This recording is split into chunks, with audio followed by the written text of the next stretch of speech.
সালমান খালি গাছ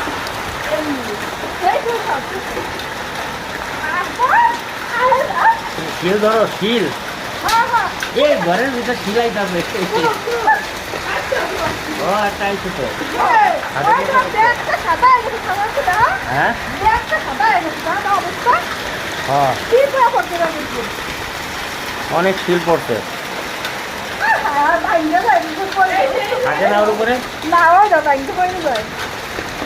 আল্লাহ একটি কিভাবে ঘরে ঢুকছিল বললাম না ঘরে ঢুকছে এবছরের প্রথম শিল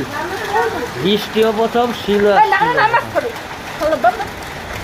যেমন বৃষ্টি পড়তেছে শিলও পড়তেছে তুমি যেটা ধরছো ওটার উপর পড়ে না